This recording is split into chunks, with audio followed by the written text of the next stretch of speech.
নমস্কার বন্ধুরা, শিউলি রান্নাঘরে আপনাদের সকলকে স্বাগত। আমি শিউলি আজ আবার একটি নতুন রেসিপি নিয়ে আপনাদের কাছে চলে এলাম। আজ আমি আলু পটলের দুর্দান্ত একটা রেসিপি নিয়ে এসেছি। ভাত, রুটি, পরোটা, লুচি সব কিছুর সাথে এই রেসিপিটা দারুণ লাগবে। অবশ্যই একবার ট্রাই করবেন, আমাকে কমেন্টে জানাবেন। চলুন দেখে নিন কীভাবে বানাই। এখানে কিছু পরিমাণ পটল নিয়েছি। অবশ্যই আপনারা যতটা প্রয়োজন হবে পটল নিয়ে নেবেন। পটলের খোসাটা ছাড়িয়ে আমি কেটে নিয়েছি আর খোসাটা একটু একটু রেখে দিয়েছি। আর একটা পটল 2 টুকরো কিংবা 3 টুকরো করেছি আর একটু বাঁকাভাবে কেটেছি, দেখে বুঝতে পারছেন। এখানে পেস্টের জন্য একটা পেঁয়াজ, 2টো টমেটো, 2টো লঙ্কা, আদা আর রসুন নিয়েছি, ওগুলো পেস্ট বানিয়ে নেব। আর 2টো আলুও ছোট ছোট করে কেটে নিয়েছি। এবার কড়াই চাপিয়ে দিয়ে তারপর সরষের তেল দিয়ে নেব। রান্নাটা সরষের তেলেই করব। তেল গরম হওয়ার পর প্রথমে আমি পটলগুলো দিয়ে পটলগুলো ভেজে নেব। তো কালারের জন্য একটু হলুদ গুঁড়ো আর সামান্য একটু লবণও দিয়ে নেব। তো কিছুক্ষণ সময় নিয়ে আমি এগুলো ভেজে নেব। দেখুন খুব সুন্দরভাবে কালার করে, লাল লাল কালার করে ভেজে নিয়েছি। আর পটল ভাজতে ভাজতে অনেকটা সেদ্ধ হয়ে যায়। আর এরকম সুন্দর কালার করে ভেজে তারপর অন্য একটা পাত্রের মধ্যে তুলে নেব। সবগুলো তোলা হয়ে গিয়েছে। এবার এখানে আর একটু তেল দিয়ে আমি আলুগুলো ভেজে নেব। তো এভাবে যদি ভেজে রান্নাটা করা হয় আলাদাভাবে, তাহলে এই রেসিপিটা দেখতে যত সুন্দর হয় আর খেতেও দুর্দান্ত হয়। একবার হলেও ট্রাই করবেন। তো আলুগুলো আমি কিছুক্ষণ সময় নিয়ে ভেজে নেব। এখানে আমি সামান্য লবণ দিয়ে নেব আর একটু হলুদ গুঁড়ো দিয়ে নেব।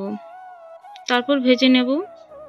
আঁচটা অবশ্যই মিডিয়ামে রাখবেন, তাহলে আলুটা খুব সুন্দরভাবে ভাজা হয়ে যাবে। দেখুন ভাজা হয়ে গিয়েছে, আমি অন্য একটা পাত্রের মধ্যে তুলে নিচ্ছি। এবার কড়াইটা আমি একটু পরিষ্কার করে নেব, সবগুলো আলুগুলো তুলে নিয়ে পরে। আপনারা চাইলে এতেও রান্না করতে পারেন, তো পরিষ্কার করে নিলে ভালো। আবারও আমি সরষের তেল দিয়ে নেব, পরিমাণ মতো সরষের তেল, একটা তেজপাতা, সামান্য গোটা জিরে দিয়ে আমি ফোড়নটা কয়েক সেকেন্ডের জন্য ভেজে নেব, 10 থেকে 15 সেকেন্ডের জন্য। তারপর আমি এখানে কেটে রাখা পেঁয়াজ দিয়ে নেব। একটা পেঁয়াজ আমি পেস্ট করেছি আর একটা পেঁয়াজ আমি ছোট ছোট কুচি করে এখানে দিয়ে নিয়েছি। পেঁয়াজটা লাল করে ভেজে নিতে হবে। তারপর আমি যে পেস্ট বানিয়ে রেখেছিলাম সেই পেস্টটা দিয়ে নিচ্ছি। তো পেস্টটা কিছুক্ষণ আমি কষিয়ে নেওয়ার পর, কাঁচা গন্ধটা যাওয়ার পর আমি গুঁড়ো মশলা অ্যাড করছি। হলুদ গুঁড়ো 1/2 চামচ, এখানে ধনে গুঁড়ো 1/2 চামচ, জিরে গুঁড়ো আমি 1/2 চামচের থেকে একটু বেশি পরিমাণ দিয়েছি, 1 চামচের কাছাকাছি। এবার চামচটা যেমন থাকবে, যদি ছোটো চামচ হয় অবশ্যই 1 চামচ ভর্তি দেবেন। এখানে আমি কাশ্মীরি লঙ্কা গুঁড়ো কালারের জন্য ব্যবহার করলাম। আপনারা চাইলে ঝাল লঙ্কা গুঁড়ো ব্যবহার করতে পারেন। ঝালটা যেমন খাবেন সেই হিসাবে সবজিতে ঝালটা দিয়ে নেবেন। খুব ভালো মতো কষিয়ে নিতে হবে। আর যতক্ষণ না তেল ছাড়ছে ততক্ষণ কষিয়ে নিতে হবে। এখানে দেখুন মশলা থেকে তেল ছাড়তে শুরু হয়েছে। আঁচটা অবশ্যই লো করে আমি এখানে 2 চামচ টক দই ভালোভাবে ফেটিয়ে নিয়েছি।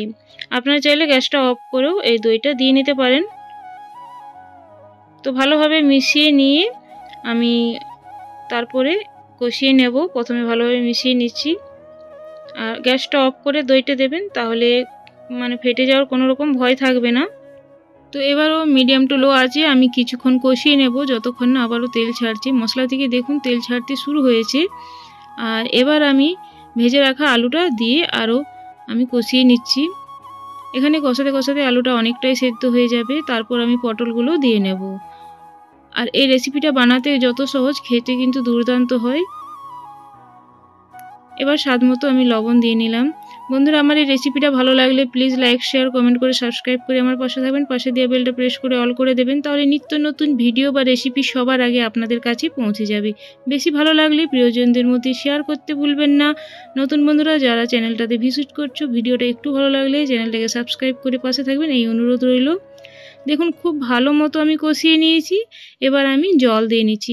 এখানে অবশ্যই হালকা গরম জল ব্যবহার করবেন, খুব বেশি ফুটন্ত জল দেওয়ার প্রয়োজন নেই। হালকা গরম করে এখানে দিয়ে নেবেন। তারপর আমি ঢাকনা দিয়ে ঢেকে এটা যতক্ষণ না পুরোপুরি সেদ্ধ হচ্ছে ততক্ষণ আমি সেদ্ধ করে নেব আলুটা আর পটলটা। পটলটা তাড়াতাড়ি সেদ্ধ হয়ে যাবে, কিন্তু আলুটা একটু টাইম লাগে। এখানে ঢাকনা খুলে আমি 2টো কাঁচা লঙ্কা, সামান্য চিনি দিয়ে নিলাম। আপনারা চাইলে চিনিটা স্কিপও করতে পারেন, তবে কাঁচা লঙ্কাটা অবশ্যই দেবেন, স্বাদটা ভালো আসবে। এখানে গরম মশলা গুঁড়ো আমি 1/4 চামচের মতো দিয়ে নিলাম। আর আমি এখানে আর ঢাকা দিচ্ছি না, আর এই গ্রেভিটা আরও একটু ফুটিয়ে নিতে হবে, একটু মাখো মাখো হবে। আর আলু যেন ভালোভাবে সেদ্ধ হয়ে যায় সেদিকে খেয়াল রাখতে হবে। কিছুক্ষণ পর আমি চেক করে নিলাম আলু সেদ্ধ হয়েছে, রেসিপিটা একেবারে রেডি।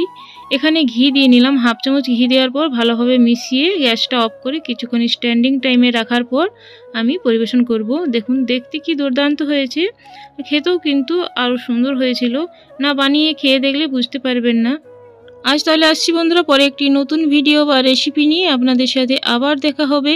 ধন্যবাদ ধৈর্য ধরে আমার এই ভিডিওটা দেখার জন্য। Thanks for watching.